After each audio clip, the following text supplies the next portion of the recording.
नमस्कार मित्रांनो, आमच्या चॅनलवर नवीन असाल तर चॅनलला नक्की सबस्क्राईब करा, म्हणजे तुम्हाला मालिकेचे नवनवीन एपिसोड सर्वात अगोदर पाहायला मिळतील.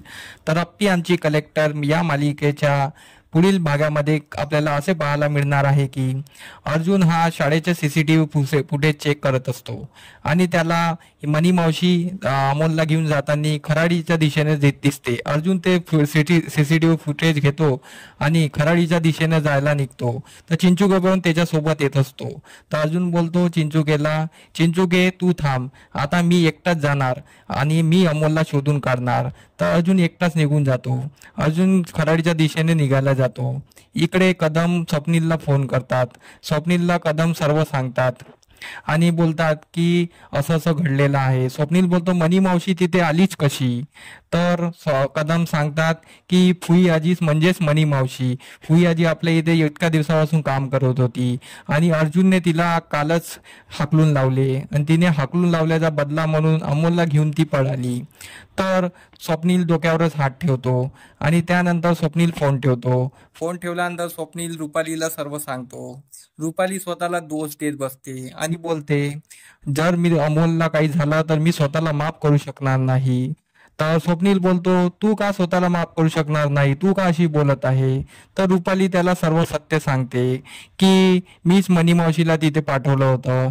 तर स्वप्नील तिच्यावर हात उगारतो आणि तिला बोलतो जर अमोलला काही झालं तर याचा जबाबदार तू असशील, मी तुला सोडणार नाही, असं स्वप्नील बोलत असतो. हे आपल्याला समोरच पाहायला मिळणार आहे. आणि इकडे अप्पी पोलीस स्टेशनला असते. ती पोलीस स्टेशनला विचार करत असते माझ्याचकडून का चुकी होतात, मी काय केलं आहे. तेवढा चिंचुकेचा अप्पीला फोन येतो आणि चिंचुके सांगतो की अर्जुन सर हे खराडीच्या दिशेने अमोलला शोधायला गेले आहेत. तर चिंचुकेने सांगितल्याप्रमाणे अप्पी पण तिथे जायला निघते. त्यानंतर इकडे घरी स्वप्नील आणि रुपाली पोचत असतात. तर मोना आणि दिप्या सर्व अप्पीला दोष देत असतात. मोना तर अप्पीला जास्त दोष देत असते. तर अप्पीला दोष देत असताना तेव्हा स्वप्नीलला त्यांचे घरचं आठवतात की रुपालीनेच आपल्याला सांगितलं आहे की मीच मनी मावशीला इथे सोडलेलं आहे. पण स्वप्नील रुपालीला गप्प राहायला सांगतो, कारण की सध्या त्याला काही सांगायचं नसतं कोणाला. म्हणून इथे कदम आणि सर्व विचारात पडले असतात. त्यानंतर इकडे त्यानंतर इकडे मनी मावशी गुंडांकडे पोहोचते आणि त्यांना सांगते की मला आणि माझ्या नातवाला आम्हाला गावाला सोडून द्या. पण गुंडे बोलतात की तू का घेऊन पळून चालली आहे या मुलाला, तुझं काय नातं आहे? तर ती मनी मावशी बोलते माझ्या सुनेने माझ्या नातवाला पळवून आणलं होतं, तर मी आता त्याला घेऊन गावी चालली आहे, आमची मदत करा. माझी सून आमच्या मागे लागली आहे, ती आमच्यापासून आमच्या नातवाला हिरावत आहे.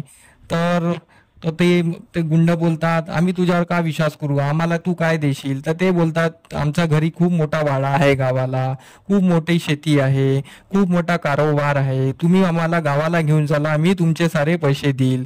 तर गुंड तिच्यासोबत काम करायला तयार होतात आणि तिच्यासाठी गाडी अरेंज करतात. तर गुंड बोलतात ठीक आहे आम्ही काम करू, पण आमचे पैसे आम्हाला मिळाले पाहिजे. तर मनी मावशी बोलते हो ठीक आहे, तुमचे पैसे तुम्हाला नक्की मिळणार. तर मनी मावशी वाट पाहते की गाडी कधी येते. तर तेवढ्यात ते गुंड गाडीची तयारी करतात. तेवढ्यात तिथे पोलिसांच्या गाडीचा आवाज येतो. तर मनी मावशी बोलते माझ्या सुनेने पोलिसांनाही कळवलं आहे, तुम्ही या पोलिसांशी भिडा आणि मला इथून कसं तरी घालवा. तर तिथे अर्जुनची एंट्री होतोय. तर अर्जुनला बघून मनी मावशी घाबरून जाते. ते गुंड अर्जुनशी हातापाई करतात आणि गुंड अर्जुनला खूप मारतात. तर अर्जुन पण गुंडांना उरून पुरतो. तर इकडे मनी मावशी कशी बशी त्या गाडीमध्ये बसते आणि निघायला जाते. तेवढ्यात अमोलला जाग येते. अमोलला जाग आल्यानंतर मनी मावशी बोलते ह्या आला आत्ताच उठायला पाहिजे होतं का? तर मनी मावशी त्याला परत बेहोश करण्याचा प्रयत्न करते. तर इकडे अप्पी पण तिथे यायला निघते. तर मनी मावशी जशी निघायला जाते तसं तिथे अप्पीची एंट्री होते आणि अप्पी त्या गाडीला थांबवते. आणि आता हे पाहणं रंजक ठरणार आहे की अप्पी कसं अमोलला वाचवणार आणि रुपालीचा कसा पर्दाफाश होणार. यासाठी आमचे व्हिडिओ बघत राहा. धन्यवाद.